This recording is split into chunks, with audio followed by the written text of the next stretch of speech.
जी, तो एक और बहुत बड़ा लर्न आ चुका है पाकिस्तान के पास, और इस तरह ऑलमोस्ट 95% पाकिस्तान की जो टीम है वो चैम्पियन ट्रॉफी से आउट हो चुकी है। The host nation is almost out from the champion trophy. देखें क्या रन चेज़ किया है इंडिया ने, flawless, completely flawless. Rohit Sharma की बात करें, 400 का टारगेट है, 300 का टारगेट है, इवन 50 का टारगेट है, उनको कोई फ़र्क नहीं पड़ता, आकर एग्रेसिव स्टार्ट करेंगे और प्रेशर को एकदम रिलीज़ करेंगे। शुभमन गिल क्या खूबसूरत बॉल बारी खेली है, और बहुत ही खूबसूरत बॉल उनको पड़ी है अबरार की, आल दो he was playing tremendously. Virat Kohli की बात करें, he is almost 37 year old, और क्या उनकी रनिंग है और क्या उनकी फील्डिंग है। पाकिस्तान की बात करें, completely poor display of cricket. You can not bat, you can not bowl.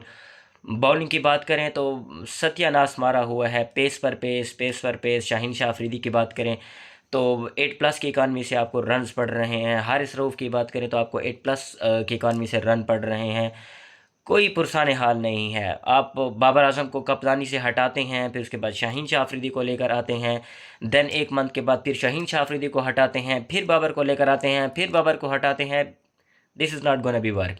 आप फिर उसके बाद इंटरनेशनल कोचेस को लेकर आते हैं, जैसे गिलस्पी जैसे को, देन उसको आप सैक कर देते हैं, फिर आकिब जावेद को लाते हैं।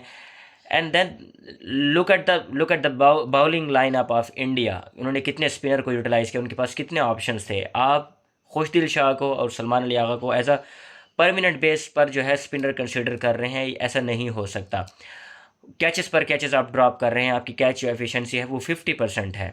अगर आपके बॉलर वर्क नहीं कर रहे, अगर वो अच्छी बॉलिंग नहीं कर रहे, तो आपको अपनी फील्डिंग अच्छी करनी पड़ेगी। मेरे ख्याल में आज का जो संडे था वो पड़ोसियों को बहुत बहुत मुबारक हो, और हम ऑलमोस्ट जो है वो चैम्पियन ट्रॉफी से हट चुके हैं।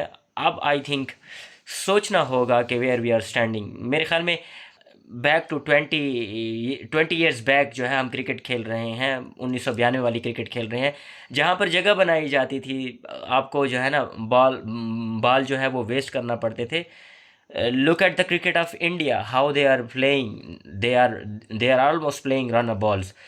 विराट कोहली को देखें, हमारे रिजवान को देखें, और सबसे जो पॉइंट टू बी वरीड है, they can not play six, they can not hit six. आप पाकिस्तान की बारी उठाकर देखें, मुझे बहुत ही ताज्जुब होता है जब रिजवान और सऊद शकील खेल रहे थे। सऊद शकील को देखें, if you can not hit six then why you are trying. मतलब आपको सिंगल पर जाना चाहिए ना, आप वेल सेट बैट्समैन हैं, आप करना क्या चाह रहे हैं, आप क्यों सिक्स मारने की कोशिश कर रहे हैं। सच ए पुअर डिस्प्ले। फिर उसके बाद आपको स्ट्राइट रोटेट करना नहीं आता, आप बॉल पर बॉल बीट करते जा रहे हैं, बीट करते जा रहे हैं, बीट करते जा रहे हैं, और यूँ जो है आपका प्रेशर जो है वो बिल्डअप हो रहा है। जब पाकिस्तान की इनिंग एंड हुई तो जो हमारे पास एक्सपर्ट थे या जो कमेंटेटर थे, वो ये कह रहे थे कि वी आर 30 रन शार्ट्स। मुझे कहीं से भी नहीं लग रहा था, we were almost 100 run short. Even अगर 100 रन भी हम एक्स्ट्रा कर ले तो आई थिंक जो हमारी क्रिकेट है, जिस तरह हम चल रहे हैं, we are completely off the colour. हम किसी डिपार्टमेंट में भी नहीं मिलते। फिर सबसे बड़ा जो भंड हमने मारा है, स्पेशली एज अ पीसीबी को देखा जाए, आपने ट्राई नेशन सीरीज़ तो रख दी, आपने जो है ना, आपने कहा कि चलें ट्रैप करते हैं, कि इसको न्यूजीलैंड को ट्रैप करते हैं कि पहला मैच हमारा उनके साथ है। हुआ क्या, आपके साथ उल्टी गेम पड़ गई। उन्होंने आपको रीड आउट कर लिया कि हमने, न्यूजीलैंड ने कहा कि हमने पाकिस्तान को हराना कैसे है। आप वहाँ पर भी 2 मैचेस हारे, फिर उसके बाद सबसे जो बड़ा गैम्बलिंग आपके साथ हुआ, उन्होंने आपको रीड आउट करके और आपकी ही धोबी पछाड़ लगा दी।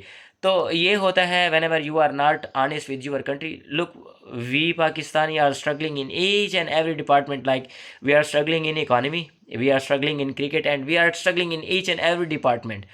शाहीन शाह अफरीदी को देख लें, बॉलिंग को देख लें, हम बॉलिंग के लिए जाने जाते थे, लेकिन कम्प्लीटली ऑफ द कलर है। हाँ, हमसे बॉलिंग हो ही नहीं पा रही। सोचना पड़ेगा, जिसको हम किंग कह रहे हैं उसकी परफॉर्मेंस देखें, और जो ओरिजिनल किंग है, किंग कोहली, उसकी परफॉर्मेंस देखें। There is a huge difference. जब भी कोई मेगा इवेंट आता है, आप स्कोर नहीं करते, and whenever you are not scoring and you are keep changing your position from first to second, second to third down, one down, और even you are opening, how can be the tempo works. आपको पता ही नहीं है कि आपने करना क्या है, एंड देन यू आर, और डर के साथ खेलना, खौफ के साथ खेलना, आप कभी भी नहीं जी सकते।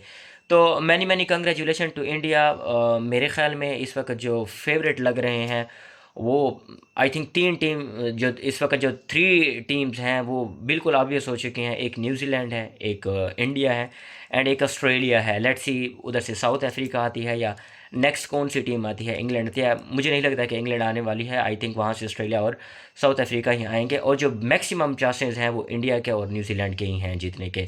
तो such a poor display from Pakistan, a very disappointing. और आई थिंक पूरी की पूरी जो पाकिस्तानी कौम है वो इस वक्त शोक के आलम में होगी, इंक्लूडिंग विद मी।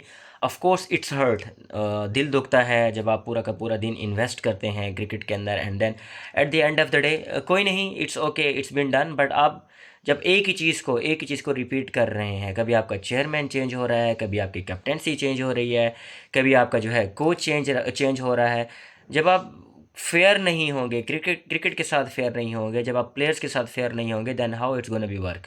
फ़खर जमान को फिर आपने एक स्टेटमेंट के लिए जो है ना बाहर बिठा दिया, then it's gonna be work like this. तो many congratulation to you and we Pakistani player. Of course we are still in 1994 or 1992 where we have to stay on the wicket and we have to beat the balls, and that's how we are playing cricket. It doesn't matter it's PSL or whatever। हाँ, domestic की बात करें तो वह, हाँ, हमारे domestic की बात करें तो हम बहुत ही तगड़े हैं और बहुत ही फेयरलेस क्रिकेट खेलते हैं। और जब इंटरनेशनल की बात आती है तो हम कम्प्लीटली यहाँ पर क्या हो जाते हैं, भस्म हो जाते हैं, और हमारा कोई भी जो है इंटेंट नहीं रहता वहाँ पर। तो आई थिंक पूरे के पूरे बोर्ड को रिव्यू करने की ज़रूरत है with due respect. I think we have to consider, I think test cricket को दोबारा रिवाइव करना पड़ेगा और परफॉर्मेंस को रिवाइव करना पड़ेगा।